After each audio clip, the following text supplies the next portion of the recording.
In November 2012, the body of 17-year-old Amanda Hart was discovered in the basement of the Blue Creek High School football stadium in Texas. The shocking discovery sent ripples of fear through the quiet town, but the investigation that followed revealed a far more sinister tale of jealousy, betrayal, and forbidden love. The chain of events had begun months earlier, in August 2012, at Blue Creek High School, where Amanda's secret affair with star quarterback Jack Carter and the dark suspicions of his girlfriend, Chloe Miller, set the stage for a tragedy that would devastate the community. On November 18, 2012, a chilly Sunday morning, George Mills, the janitor at Blue Creek High School, began his usual rounds in the deserted stadium. The cheerleading squad and football team had just returned from a late-night away game, and the grounds were eerily quiet. As George swept the concrete stairs of the bleachers, a peculiar metallic smell wafted through the air. It was faint at first, but as he neared the basement entrance, it grew stronger. George hesitated. He had been working at the school for over a decade, and he knew that smell. It was blood. The janitor opened the heavy basement door and immediately felt a wave of dread. The room was dimly lit, the flickering fluorescent bulb casting long shadows on the damp walls. There, in the corner of the room, lay a bundle wrapped in a blood-stained football jersey. George's hands trembled as he stepped closer, the faint outline of a lifeless body becoming clearer. He gasped in horror when he recognized the unmistakable blonde hair of Amanda Hart, Blue Creek High's shining star cheerleader. Her delicate wrists bore deep bruises, her neck showed signs of strangulation, and her wide, lifeless eyes stared at the ceiling. Above her head, scrawled in jagged red letters on the wall, was the phrase, "Love kills." George stumbled back, nearly slipping on the blood-slick floor, and fumbled for his phone. His voice quivered as he called 911, describing the horrific scene. Within minutes, the area was swarming with police cars, their flashing lights illuminating the grim discovery. The town of Blue Creek was about to unravel. By 10:30 a.m., detectives Kate Monroe and Tom Riggins arrived on the scene.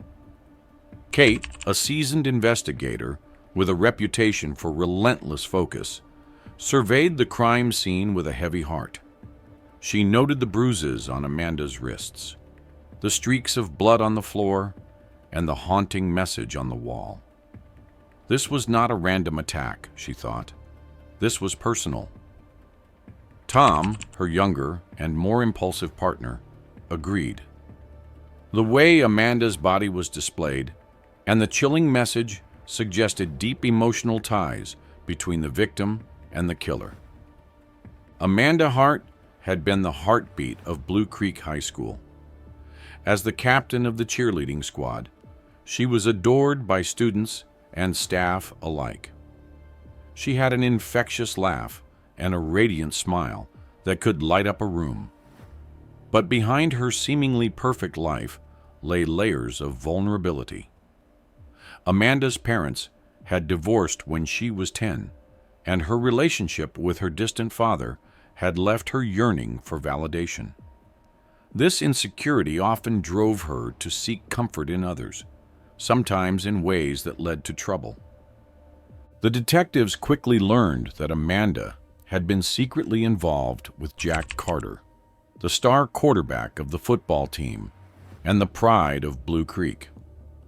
Jack's life seemed just as perfect as Amanda's on the surface. With a dazzling smile and an easy charm, he was the kind of young man parents wanted their daughters to date.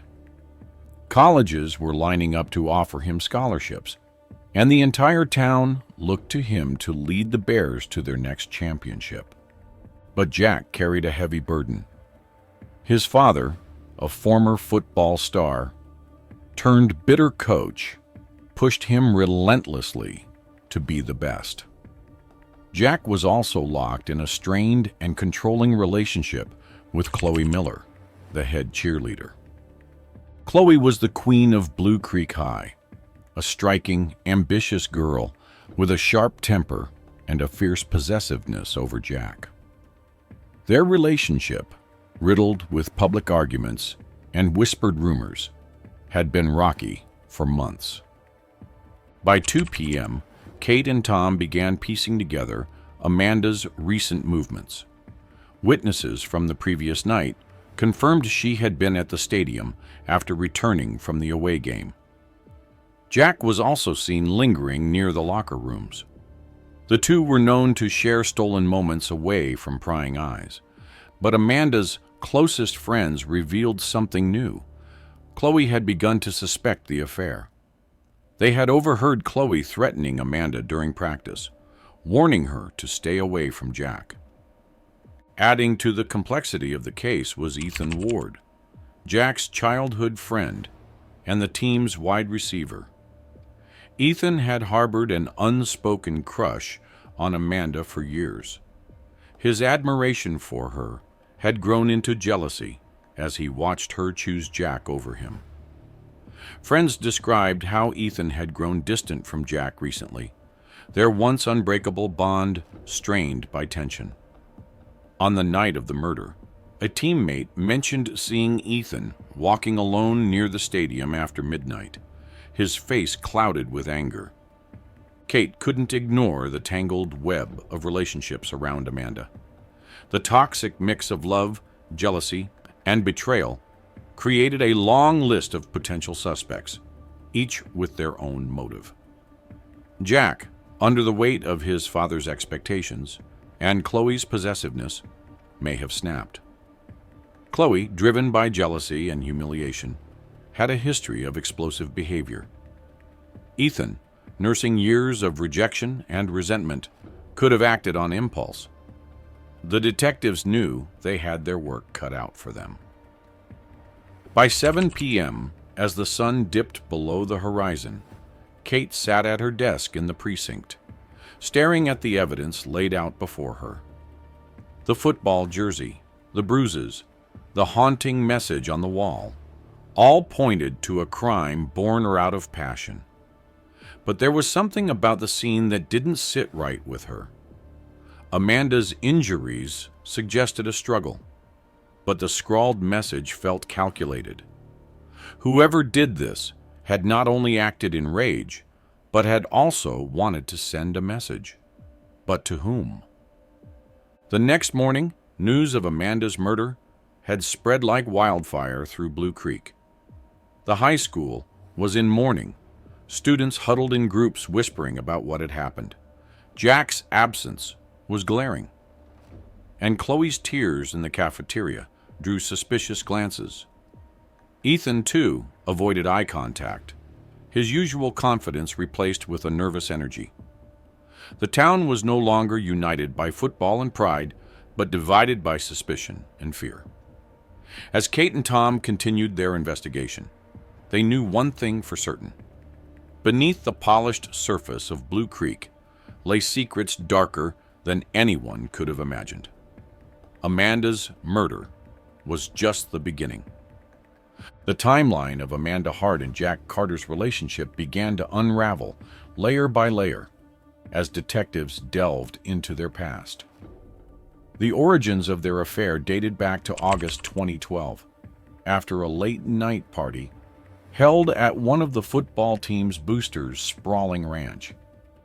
The event had been one of those quintessential high school gatherings, music blaring, the scent of bonfires in the air, and the bitter tang of cheap alcohol mixed with teenage laughter. It was a night meant for celebration, a big preseason win for the Blue Creek Bears. But for Amanda and Jack, it became the start of something far more complicated. That night, Amanda had wandered away from the crowd, overwhelmed by the chaos around her. She had found herself sitting on a rickety porch swing at the edge of the property, staring out into the vast, quiet darkness. Jack, fresh from another fight with Chloe, had noticed her sitting alone and joined her. Their conversation began innocently, each confessing frustrations that only the other seemed to understand. Amanda spoke of the constant weight of expectations to appear perfect, her flawless routines in cheer practice, her need to always smile, and the loneliness that came with it. Jack opened up about the suffocating pressure from his father to excel on the field and the strain of his volatile relationship with Chloe. As the night stretched on, their mutual understanding grew into something deeper. Jack's charm and quiet vulnerability filled a void Amanda didn't realize she had. For Jack, Amanda's warmth and unwavering attention gave him an escape from his chaotic life. That single conversation under the stars became the foundation of their dangerous bond. By September 2012, their secret meetings became a regular occurrence. They would steal away during football practices and cheerleading rehearsals, sneaking into the deserted stadium or slipping away during team events. Jack would pick Amanda up in his truck late at night, driving to quiet spots on the outskirts of town, where no one would see them. Their connection was intoxicating but fragile. Their moments together stolen and tinged with the fear of being caught. Neither of them saw the danger building around them. Chloe Miller had begun to grow suspicious as Jack became increasingly distant. Chloe, who had always been fiercely territorial, was not the type to let her suspicions go unchecked. She began to watch Amanda more closely during cheer practices, her sharp eyes catching fleeting glances and subtle touches between Amanda and Jack. The pieces of the puzzle were falling into place for Chloe, and with every clue she uncovered, her anger simmered closer to the surface. By the time detectives pieced together the events leading up to Amanda's murder, it became clear that her secret relationship with Jack had entangled more than just the two of them. Others had noticed, and tensions were bubbling just beneath the surface, waiting to explode. The first crack in the investigation came from Ethan Ward, Jack's best friend and the team's reliable wide receiver. As detectives combed through Amanda's phone records and social media, they found a trail of text messages from Ethan that painted a different picture of his relationship with her. Ethan's texts revealed an obsessive longing for Amanda, messages filled with unreciprocated affection and thinly veiled resentment toward Jack. In one message, sent just weeks before her death, Ethan lamented how Jack didn't deserve her and how he could treat her better. These messages were red flags, but it wasn't until witnesses came forward that Ethan's role in Amanda's final moments became more suspect. On November 17, 2012, the night of Amanda's murder, several students reported seeing Ethan and Amanda in the school parking lot after the team bus returned from their away game. Witnesses described an argument between the two, with Ethan visibly agitated and Amanda appearing upset. One student claimed to have heard Ethan shouting, though the exact words were unclear. The heated exchange had ended abruptly, with Amanda walking away toward the stadium. Ethan was last seen storming off, his face flushed with anger. Then there was Chloe Miller, whose escalating behavior raised even more questions. It came to light that Chloe had sent Amanda a series of handwritten notes over the past month, each one more threatening than the last. One note, found in Amanda's locker, read, "Stay away from Jack, or you'll regret it." Chloe's history of outbursts added fuel to the fire. At a party weeks earlier, she had thrown a drink in another cheerleader's face after accusing her of flirting with Jack. Chloe's possessiveness and temper were well known, and her growing jealousy toward Amanda made her a prime suspect. And finally, there was Jack Carter himself. Jack had initially claimed he had gone straight home after returning from the away game. He insisted that he hadn't spoken to Amanda that night and knew nothing about her plans to visit the stadium. But by November 19th, 2012, detectives uncovered damning evidence that put Jack's story in doubt. Security footage from a nearby gas station showed his truck pulling into the school lot at approximately 12:20 a.m., just minutes before Amanda's estimated time of death. The sighting placed him squarely at the scene and contradicted his earlier statements. When confronted with the footage, Jack admitted to being at the stadium, but claimed he had only gone there to clear his head. He refused to elaborate on why he had lied, which left the detectives questioning what else he might be hiding. The deeper the detectives dug, the more tangled the web of relationships became. Amanda's death wasn't just a tragedy. It was the result of a perfect storm of love, jealousy, and betrayal. Ethan's unrequited love, Chloe's burning jealousy, and Jack's lies all painted a picture of a community where emotions ran high and secrets festered in the shadows. Every new revelation pulled the investigators further into the lives of Blue Creek's brightest stars, each one with a motive, and each one with something to hide. The truth, it seemed, would not be simple. On December 7th, 2012, Detective Kate Monroe sat in the precinct, the case file spread out before her. After weeks of chasing leads and uncovering secrets, the threads of Amanda Hart's murder finally came together. The pieces formed a picture that was as tragic as it was horrifying. Chloe Miller, the head cheerleader and Jack Carter's girlfriend, had killed Amanda in a fit of uncontrollable jealousy. It wasn't just a crime of passion. It was the culmination of months of simmering rage, insecurity, and obsession. The truth came to light after forensic evidence confirmed Chloe's presence in the stadium basement on the night of the murder. Detectives had found strands of her hair on Amanda's jacket, faint traces of her fingerprints on the blood-stained jersey, and her DNA under Amanda's fingernails.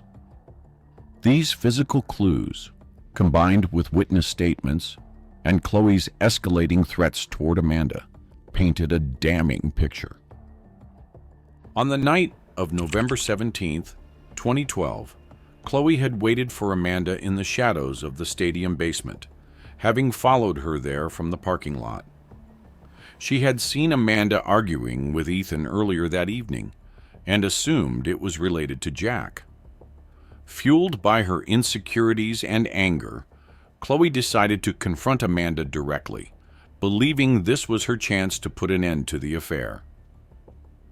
When Amanda entered the basement, Chloe emerged from the darkness, her voice trembling with fury. The confrontation was heated, the air thick with tension. Chloe accused Amanda of ruining her relationship with Jack and destroying her life. Amanda tried to defend herself, pleading for Chloe to understand, but her words only enraged Chloe further. Months of jealousy and betrayal boiled over in that moment. Chloe snapped. What started as a shouting match turned physical. Chloe grabbed Amanda by the wrists, leaving the bruises that detectives later found. Amanda struggled, but Chloe was consumed by her rage. In her mind, Amanda wasn't just her rival. She was the reason everything in her life was falling apart. Chloe's hands tightened around Amanda's neck, and within moments, it was over. Realizing what she had done, Chloe panicked. Her mind raced as she tried to cover her tracks. She staged the scene to make it look like a crime of passion, writing "Love Kills" on the wall with Amanda's blood. She knew the discovery of Jack's secret relationship with Amanda would inevitably point the finger at him. Chloe was counting on Jack's lies and Amanda's reputation to shield her from suspicion. The trial began on January 15th, 2013, drawing widespread attention from Blue Creek and beyond. The once idolized head cheerleader now sat in the defendant's chair, her polished appearance a stark contrast to the brutal crime she had committed. Chloe's defense team argued that she acted in the heat of the moment, driven by emotional turmoil. They painted her as a young woman who had been pushed to the edge by betrayal and heartbreak. But the prosecution, led by Assistant District Attorney Sarah Langston, presented a chilling narrative of premeditation and manipulation. Langston revealed Chloe's history of violent outbursts and her obsessive behavior toward Jack. The threatening notes Chloe had sent to Amanda were displayed in court, along with the forensic evidence that placed her at the scene of the crime. Witnesses testified about Chloe's jealousy, recounting instances where she had lashed out at anyone she perceived as a threat to her relationship with Jack. As the trial unfolded, shocking details about Chloe's mental state emerged. A court-appointed psychologist testified that Chloe exhibited signs of narcissistic personality disorder, characterized by an inflated sense of self-importance and an inability to handle rejection. This revelation offered some insight into her actions, but did little to absolve her of guilt. Jack Carter was called to testify, and his appearance in court was gut-wrenching. The once confident quarterback now seemed a shadow of his former self. Jack admitted to his affair with Amanda, his voice breaking as he described how their secret relationship had spiraled out of control. He expressed deep remorse, not just for betraying Chloe, but for the role he believed he played in Amanda's death. His testimony left the courtroom in stunned silence, a poignant reminder of how many lives had been destroyed by Chloe's actions. Ethan Ward, too, was forced to confront his own guilt. Although he had nothing to do with the murder, his jealousy and the argument he had with Amanda that night weighed heavily on him. Ethan left Blue Creek shortly after the trial, unable to face the memories of what had happened. The jury deliberated for only 6 hours before delivering their verdict on January 29, 2013. Chloe Miller was found guilty of second-degree murder. Her sentencing, held on February 5, 2013, was a somber affair. The judge handed down a life sentence, ensuring Chloe would never again see the outside world. As the sentence was read, Chloe sat emotionless, her once fiery spirit extinguished. For Jack, the aftermath of the trial was devastating. He withdrew from public life, abandoning his dreams of playing college football. The weight of Amanda's death and the guilt of his betrayal consumed him. He spent the next few years living in quiet anonymity, trying to piece together a life that had been shattered. Blue Creek High School struggled to move on from the tragedy. The stadium, once a symbol of community pride, became a haunting reminder of the events that had unfolded there. Students avoided the basement, and whispers of Amanda's death lingered in the hallways. Detective Kate Monroe, reflecting on the case, saw it as a stark example of how fragile trust and loyalty could be. Beneath the surface of a seemingly perfect town lay a web of secrets and lies that ultimately unraveled in the most tragic way.